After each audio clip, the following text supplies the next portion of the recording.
बिस्मिल्लाहिर्रहमानिर्रहीम अस्सलामुअलैकुम। आज मैं आप लोगों को सिखा रही हूँ बेसिक वनीला स्पंज की इंतहाई आसान यूनिक रेसिपी, जिसमें ना तो मैं बेकिंग पाउडर का इस्तेमाल कर रही हूँ ना ही बेकिंग सोडा का इस्तेमाल कर रही हूँ।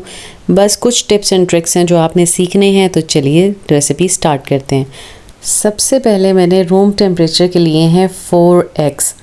ठीक है, इनको मैं करूँगी फ्लफ़ी। आपने देखा है कि येलोइश कलर है, जिसको मैं आहिस्ता आहिस्ता बीट करते करते करते किस हद तक वाइट कर दूँगी और किस कदर इसका वॉल्यूम डबल कर दूँगी। इस चीज़ का आपने ख़ास ख्याल रखना है। ये डिफरेंट तरह के स्पंज इसलिए आपको सिखा रही हूँ कि आप अगर डिफरेंट तरह का कस्टमर डिमांड करे कि उनको किस तरह का स्पंज चाहिए अपने केक के लिए, तो आपको 3-4 तरह के कम से कम स्पंज आने चाहिए, जिससे आप अपना कारोबार स्टार्ट कर सकते हैं। ये मैं डाल रही हूँ आइसिंग शुगर। आइसिंग शुगर अगर आपने घर पे बनाई है तो इसको ज़रूर छान लें और 1 बाय 1 करके थोड़ी थोड़ी करके ऐड करें, एकदम से ऐड ना करें। मैंने लिए है 4 अदद अंडे, तो आपने कोशिश करनी है कि एक अंडा जो है वो, उसके लिए मैंने 25 ग्राम आइसिंग शुगर और 25 ग्राम मैदा। अगर मैं 2 अंडे लूँगी तो 50 ग्राम आइसिंग शुगर 50 ग्राम मैदा, और अगर मैं 3 अंडे लूँगी तो 75 ग्राम आइसिंग शुगर और 75 ग्राम मैदा, और अगर मैं 4 अंडे लूँगी तो 100 ग्राम आइसिंग शुगर और 100 ग्राम मैदा।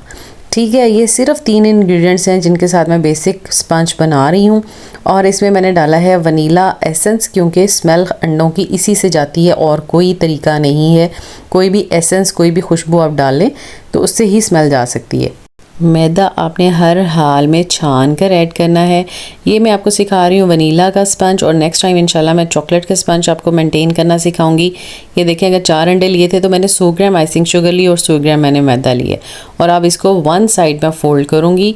और आपने भी अगर बिगनर हैं या एक्सपर्ट हैं तो आपने कभी भी अपने बैटर को बैठने नहीं देना, बहुत जल्दबाजी नहीं करनी। बेकिंग जो है वो तहम्मुल का काम है। ये मैंने सारा कुछ मेजरिंग स्केल पे ऑलरेडी करके रखा है। अच्छा, जब भी आप लोग स्पंज बनाना स्टार्ट करें तो सबसे पहले आप अपना जो पैन साइज़ है वो सिलेक्ट करें, उसमें बटर पेपर लगाएं और ऑयल लगा के रखें। ऑलरेडी मैंने किया हुआ है। और साथ में ही अपने ओवन को प्री हीट करना स्टार्ट कर दें, जो कि हमारे रेगुलर टेम्परेचर 180-185 होता है, उसमें करें। ठीक है, ये मैंने अपना जो बैटर है इसमें पोर कर दिया है और इसको मैं अब साथ ही करूँगी टैप। ये तमाम स्टेप्स अगर आप फॉलो करेंगे तो आपका ये बेसिक स्पंज बहुत अच्छा राइज़ होगा। एक तो ये लो कॉस्ट है, दूसरा इसमें बहुत ज़्यादा इंग्रेडिएंट्स नहीं है, तीसरा ये इसमें कोई भी केमिकल टाइप चीज़ नहीं गई, जैसे कोई भी बेकिंग पाउडर, बेकिंग सोडा नहीं गया। बहुत बेसिक स्पंज है। और मैं अपने तमाम करीम वर्क के जो भी मेरे ऑर्डर्स आते हैं उसमें मैं यही वाला स्पंज इस्तेमाल करती हूँ।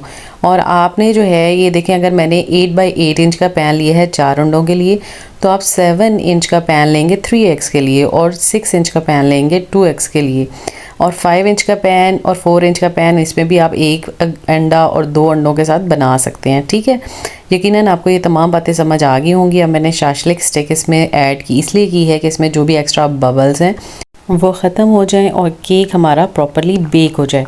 अच्छा, मैंने 180 डिग्री पे इसे बेक कर रही हूँ। प्री हीट ओवन में मैंने इसे तकरीबन 20 से 25 मिनट के लिए बेक करना है।